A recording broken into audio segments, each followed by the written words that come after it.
Olá, mais uma aula do COBIT 2019. Agora dando continuidade à avaliação de desempenho.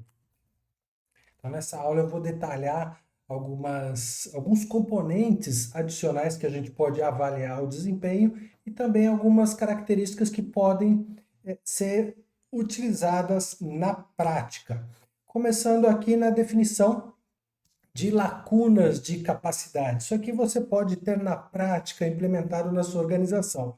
Não se preocupe com esse ponto quando você for olhar especificamente a prova de certificação. Então, basicamente, você na sua organização você vai definir um quadro com os níveis de capacidade de 1 a 5, alguma consequência natural, caso algum processo fique estagnado naquele nível de capacidade, como por exemplo, no nível 1, faltam produtos de trabalho, entradas e saídas, os resultados do processo não são alcançados. Então, aqui um exemplo. No nível 2, estouro de orçamento, estouro de tempo, principalmente quando fala de atividades ou projetos, questões de qualidade do produto final, daquele processo que vai ser executado e assim sucessivamente. Para cada um deles você define alguma consequência. E vai definir também gravidades. No caso de um processo que está no nível 5, é uma gravidade menor ou praticamente inexistente. A única gravidade que a gente teria se um nível 5 ali, você não está conseguindo avaliar direito as possibilidades de melhoria, porque o nível 5 a gente entende que é um processo que ajuda na melhoria contínua. Então, não está alcançando muito plenamente o nível 5, você classificaria ali como uma gravidade menor. A bem da verdade, geralmente, para um processo atingir o nível 5, todos os seus subcritérios têm que serem avaliados também no nível 5. E numa gravidade maior, quando a gente tem um processo lá no nível 1, que é um processo inicial. Então, você define um quadro como esse, de acordo com as características da sua organização, enfim, e em consenso com as partes interessadas. E aí você pode definir também níveis de risco com probabilidade, que podem ter graus como leve, significante ou substancial, ou um nível só. Vai a gosto do freguês, né? Então você pode ter lá um nível só indo de risco baixo ou risco zero até um risco muito alto. E você pode, conforme existir a possibilidade de você ter graus, então você pode ir do leve para o substancial, então que você poderia ir do risco baixo até o risco leve. Então você ter uma matriz aqui ou somente uma coluna vai ser a sua organização que vai definir. Aqui são possibilidades que eu estou apresentando para você aplicar na prática. A partir daí, uma vez que isso está feito, você começa a definir as datas das avaliações, como por exemplo aqui uma avaliação efetuada em janeiro de 2015. E cada um dos processos você faz toda a avaliação e de acordo com a classificação que ele ganhar, você vai marcar num quadrante especificamente. Uma vez que todas as avaliações foram feitas, isso vai trazer atividades de melhoria. Essas atividades de melhoria serão executadas e novamente, depois de 6 meses, um ano, de acordo com o que for definido na sua empresa, você roda a avaliação novamente e preenche novamente esse quadro.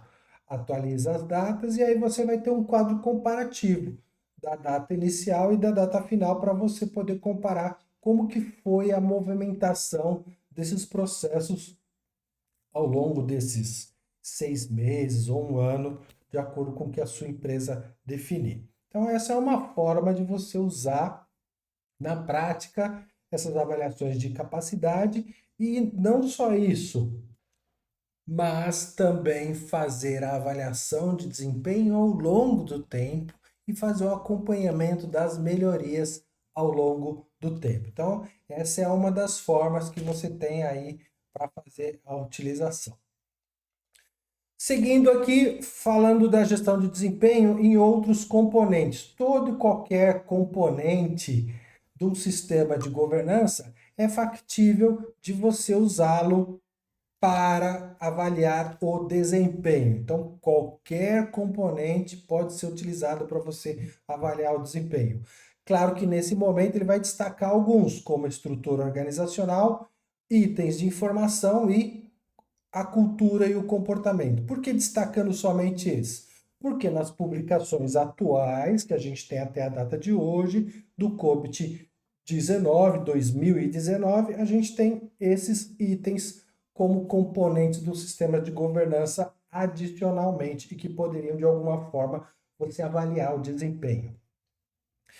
Com algumas informações importantes antes da gente entrar nesses detalhes dos componentes adicionais.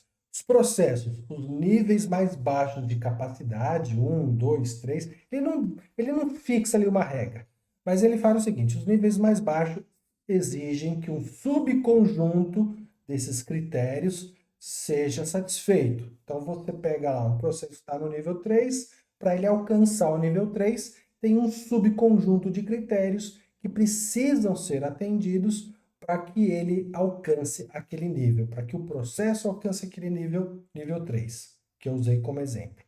E níveis de capacidade mais elevados, como por exemplo 4, 5, vão exigir que todos os critérios sejam satisfeitos. Então, se você quer um processo que alcance o nível 5, todos os critérios que são avaliados naquele processo precisam atingir o nível 5. Por isso que eu comentei que muito possivelmente a gente não vai encontrar aqui um risco baixo, vai ser muito difícil. Mas a gente já usou, eu já usei esses quadros aqui na prática, inclusive colocando como risco baixo ali, como um potencial para a chance, mesmo que pequena, da gente não encontrar algumas possibilidades de melhoria. Quando a gente fala de melhoria contínua, a gente sempre quer buscar alguma melhoria. Por isso que vai a um risco insignificante ou muito pequeno. Estruturas organizacionais. Estruturas organizacionais é um componente do sistema de governança, que são os departamentos, divisões, seções, depende de como a sua organização vai chamar. Ele aqui, o COBIT, ele não atribui um nome específico. Tem repartições quando a gente fala de governo, enfim. Então, não existe nenhum esquema geralmente aceito para a gente avaliar a estrutura organizacional, para a gente avaliar o desempenho do departamento. Contudo, isso não vai impedir que a sua empresa defina alguns critérios para a sua empresa poder avaliar se o departamento de recursos humanos, se o departamento de tecnologia, se o departamento de compras, enfim, é um departamento que desempenha, que desenvolve suas atividades da melhor maneira possível, ou pelo menos atendendo às expectativas da organização.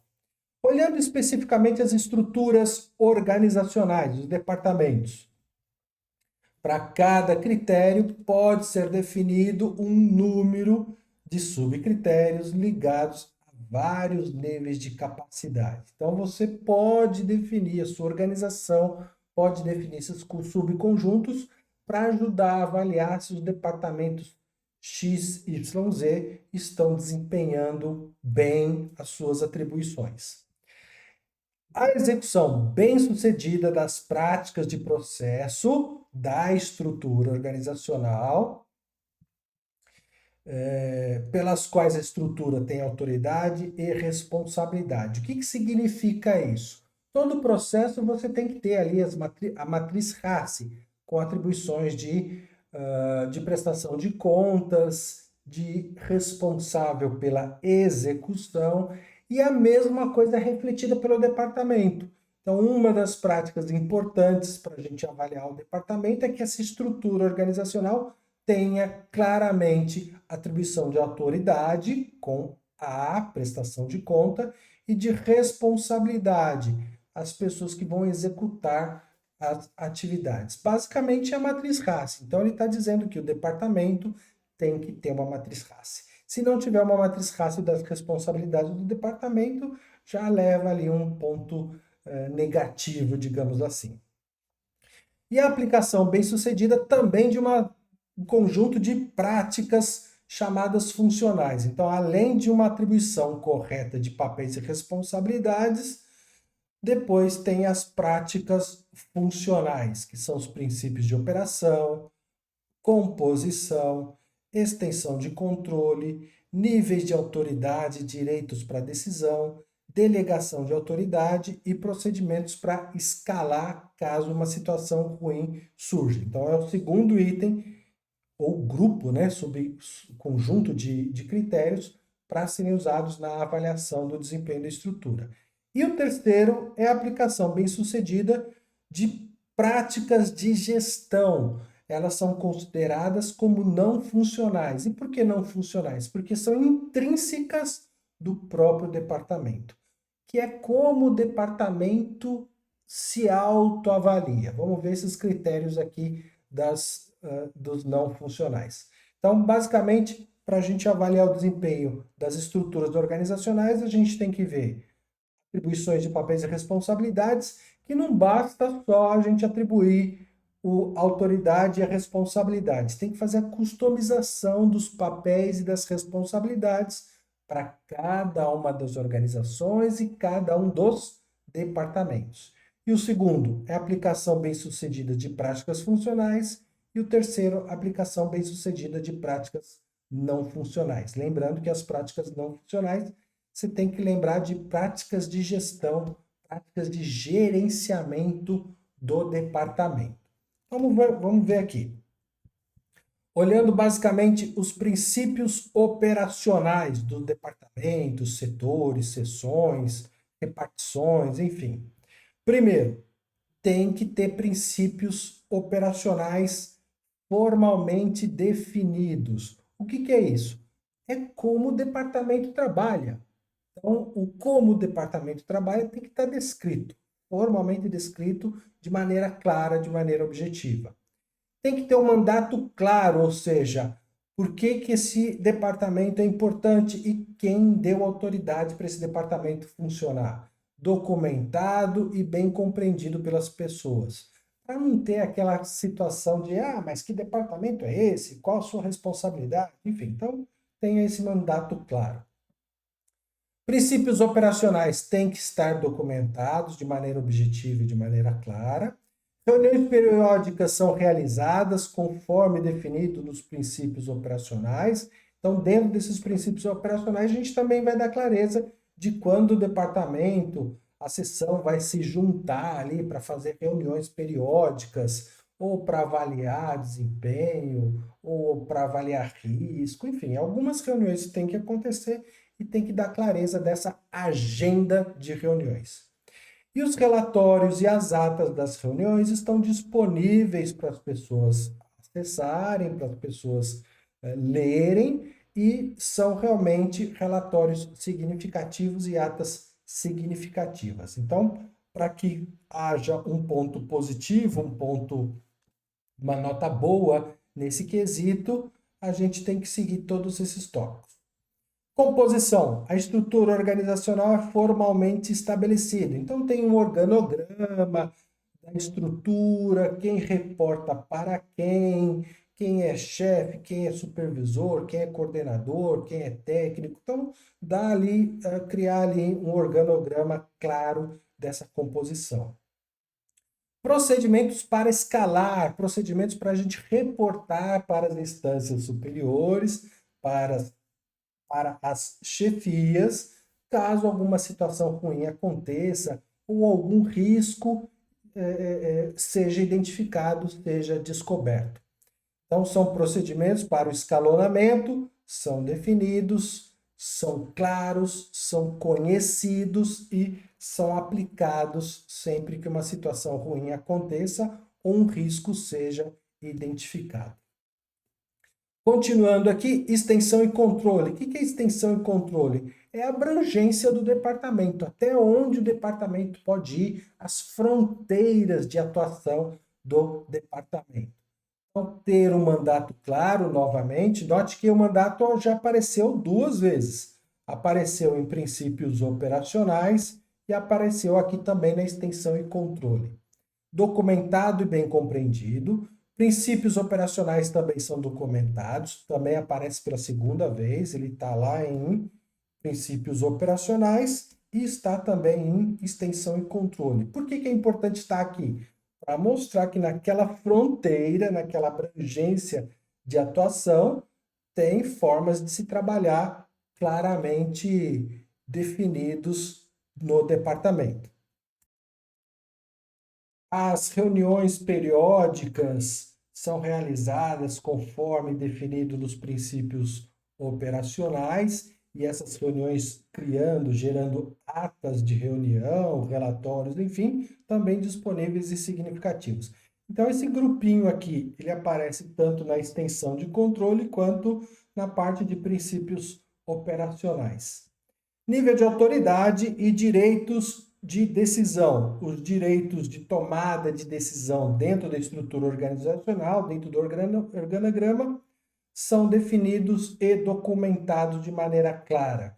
E também são respeitados e cumpridos. Também é uma questão relacionada à cultura e comportamento, isso de respeitar as autoridades, respeitar as decisões tomadas e o direito de tomada de decisão também entra ali no aspecto de cultura e comportamento.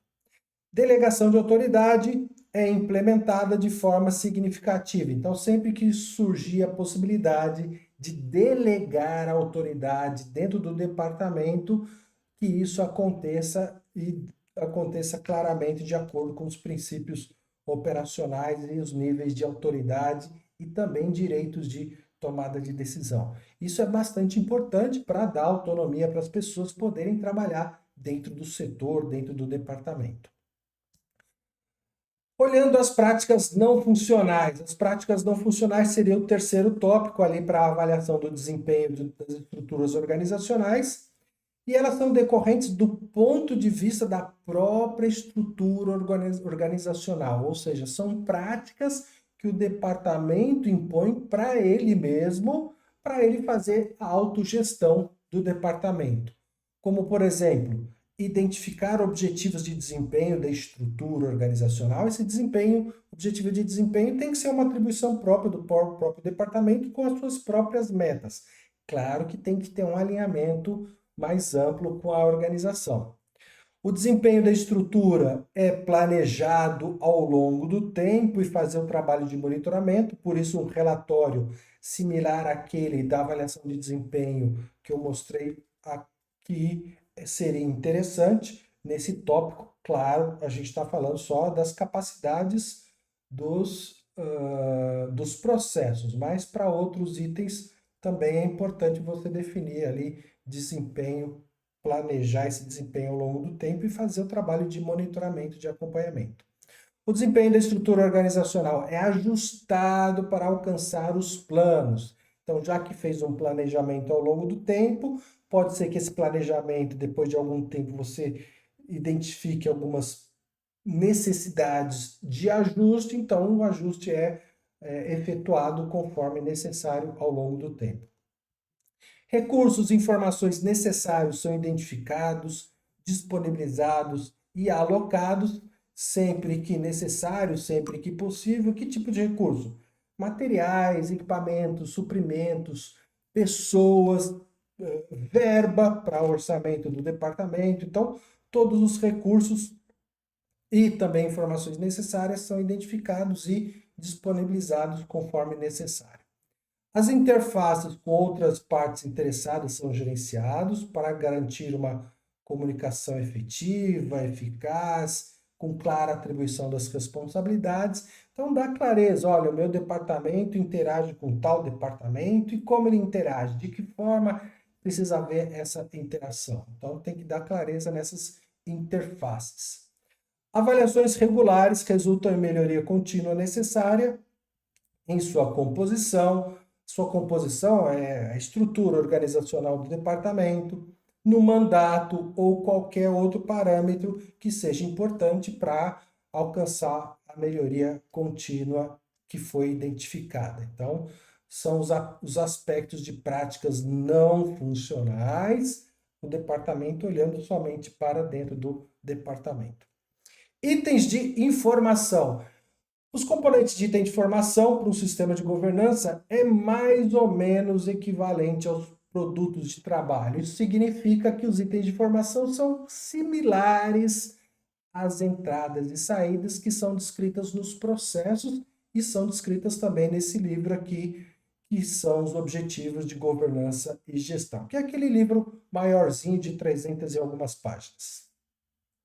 Então, o que ele está falando? Que esse item é similar às entradas e saídas. E não existe um método geralmente aceito para a gente fazer a avaliação de desempenho dos itens de informação. O que é usado de maneira equivalente e de uma forma menos formal, é exatamente o modelo de referência que a gente tem lá no COBIT 5. Note que o COBIT 5 ele ainda é válido em muitos itens. E aqui o Enable Information, que é um outro livro do COBIT, indo lá na edição de 2012, esse item ainda é válido. Então ele usa essas referências aqui como forma da gente medir o desempenho dos itens de informação. E que itens são esses do Enabling Information, do livro Enabling Information? Qualidade intrínseca, a qualidade contextual e a qualidade de segurança, privacidade e acessibilidade. Então, basicamente, são 3 grupos que a gente vai usar para medir a informação. Ele chama isso de critério de qualidade da informação. Lá no COBIT 4.1 era outro nome, aí ele mudou um pouquinho para critério de qualidade na versão COBIT 5 e agora ele está mantendo no COBIT 2019. Então, quando a gente fala de qualidade intrínseca, é a medida em que os valores dados de uma determinada informação está em conformidade com valores reais e efetivos, o que inclui intrinsecamente para a informação, exatidão, objetividade, credibilidade e reputação. Então, isso tudo, 4 subitens intrínseco à própria informação. Exatidão, se a informação é correta e você pode confiar na informação. Objetividade, se a informação é imparcial, se não tem preconceito, se não tem manipulações, ou seja, a informação é aquela ali e acabou. Credibilidade é a medida em que a informação é considerada verdadeira e crível, a gente pode acreditar naquela informação. E reputação, a medida em que a informação é altamente considerada em termos de sua fonte e conteúdo, ou seja, a origem daquela informação tem uma reputação boa, o que vai trazer mais credibilidade para a informação. Isso lembra muito aquela aula, o profissional vale pela qualidade da informação que ele presta lá naquele curso profissional de alto rendimento que está disponível para você. Então, para a gente ver se a informação é boa, pelo menos na qualidade intrínseca, ela teria que obedecer esses 4 grupos aí. E que a gente pode remeter isso também para um profissional. Imagina aquele profissional que só te dá informação que não é confiável, ou aquele profissional que te dá informação, mas tem sempre um viés na informação, ou um profissional que te dá uma informação e você fala, poxa, será que eu posso acreditar? Será que essa informação é verdadeira, de fato? Ou a fonte, será que esse profissional pega informação de tudo quanto é lugar e sem filtro nenhum vai passando para frente, como que acontece muito hoje em dia com as redes sociais? Tudo e qualquer informação que pinga, a gente pega aí repassa sem filtro nenhum. Isso mostra o nível de qualidade da confiança que a gente pode ter com as informações que a gente recebe daquela pessoa. E na qualidade contextual está relacionada ao contexto no qual aquela informação é aplicável, ou seja, aplicável à tarefa do usuário, à tarefa do cliente. Então, ela é apresentada de forma clara, de forma inteligível, a gente consegue compreender, a gente reconhece a qualidade da informação e essa qualidade vai depender exatamente do contexto de uso daquela informação. Então, se você recebe uma informação e você vai conseguir aplicar ela no seu dia a dia, opa, é uma informação legal. Agora, se você recebe uma informação e no seu dia a dia de trabalho você não consegue usar aquela informação, significa que a informação está fora do contexto. E aí, nesse sentido, é uma informação que não tem muita qualidade, uma informação que não é muito boa.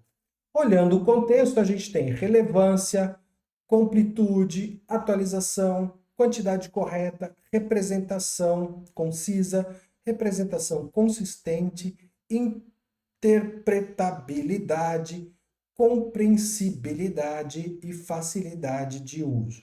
Claro que isso aqui vai cair na prova, tem aqui uma indicaçãozinha para você que vai cair na prova, isso é uma dica, né, que é bastante importante. Não vá na linha de memorizar novamente, vai na linha de compreender. Então, relevante significa que a informação é útil, você consegue aplicar naquele contexto, naquela tarefa, naquele trabalho. Completude, o nome já fala, a informação está completa. Atualização, o nome também já fala, a informação é atualizada. A gente recebe muito post aí nas mídias sociais que é informação de 10 anos atrás, e as pessoas passam como se estivesse acontecendo agora. É totalmente fora de contexto, totalmente fora de qualidade. Em quantidade correta, de nada adianta você receber uma informação extremamente longa, completa. Hoje em dia, tudo muito rápido. Imagina você receber uma informação que é um jornal. Fica difícil, né? Então, tem que ter um volume, tem que ter uma quantidade apropriada para aquele trabalho que a gente vai exercer. A representação é consistente, então essa informação é apresentada no mesmo formato, independentemente do local onde você busca essa informação. Se você quer saber de uma informação, acessa um relatório, vem ali a representação correta. Aí você acessa numa tela, é a mesma representação. Aí você olha num gráfico, tem a mesma informação e no mesmo formato. Então você tem uma representação consistente. Diferente de repente, você pega uma data que às vezes está no formato dia, mês e ano, às vezes está no ano, mês e dia, às vezes o ano com 2 dígitos, às vezes o ano com 4 dígitos. Então você tem representação neste exemplo não consistente. Interpretabilidade, usa uma linguagem, unidades e símbolos adequados. Então as pessoas conseguem compreender facilmente o uso daquela informação através da forma que ela está sendo exibida. Como, por exemplo, um farol. Toda vez que você encontra aqui um farolzinho, você tem a interpretação fácil, se a luz está vermelha, se a luz está amarela, se a luz está verde. É simples, é fácil e é rápido. Então você consegue interpretar facilmente aquela informação. Compreensibilidade. A informação é fácil de ser compreendida. Vai também na linha da representação. Um sinal, sinal amarelo, sinal vermelho, sinal verde. Você olha e rapidamente você entende que ali tem um sinal de perigo, um sinal de pare, enfim. Fácil manuseio. É fácil manipular, é fácil a gente aplicar aquela informação em diversas tarefas diferentes. Você não precisa ficar mexendo, remexendo. Está ali simples de você usar em diversas tarefas diferentes. Qualidade, olhando a segurança, olhando a privacidade e olhando a acessibilidade. É a medida na qual a informação está disponível ou pode ser alcançada, incluindo disponibilidade. A informação está disponível assim que você precisar. Está ali fácil, vai lá e pega. E acesso restrito, somente as pessoas que têm a possibilidade de acessar aquela informação é que têm acesso e consegue, de fato, acessar aquela informação. Gestão de desempenho, agora olhando a questão da cultura e do comportamento. Não existe também uma regra clara, mas é possível a gente definir um conjunto ou subconjunto de comportamentos que são desejados para o departamento, até olhando a organização como um todo. E também aqueles comportamentos não desejáveis. Muitas organizações têm, por exemplo, o código de conduta ética. É uma forma de você mostrar o que se espera e o que não se espera de um profissional na nossa organização, como, por exemplo, aquela questão dos brindes de final de ano. Você só pode aceitar brinde de final de ano se ele for no máximo até R$ 100, por exemplo. Então, você pode definir para que haja uma boa governança e gestão do departamento e atribuir diferentes níveis de capacidade para cada um deles. E quando você olhar o livro Objetivos de Gerenciamento e de Governança, tem diversos aspectos relacionados à cultura e ao comportamento que você pode usar, acessar lá naquele livro e já aplicar na sua organização ou customizar. Então, vou pegar aqui novamente um exemplo, novamente a página 170, que eu sempre pego ela como exemplo, aqui falando do componente D, são as pessoas com habilidades e competências. Aqui, elementos de cultura, pronto, é o componente F, comportamento ético e cultural. Então, aqui ele já fala dos elementos-chave para esse processo, que no caso aqui a gente está falando do processo APO 02. Então, está aqui alguns elementos chaves de comportamento e cultura. Ele traz para nós, para a gente também, orientações de referência e orientações detalhadas, se for o caso da gente buscar essas orientações adicionais. E a partir daí é possível avaliar até que ponto essas condições comportamentais estão sendo alcançadas, estão sendo atendidas pelas pessoas, ok? Na próxima aula, a gente entra num próximo capítulo, que é projetar um sistema de governança, um sistema de governança, seus componentes, suas características, as etapas para a gente poder projetar esse sistema, ok? Então, até a próxima aula e um grande abraço.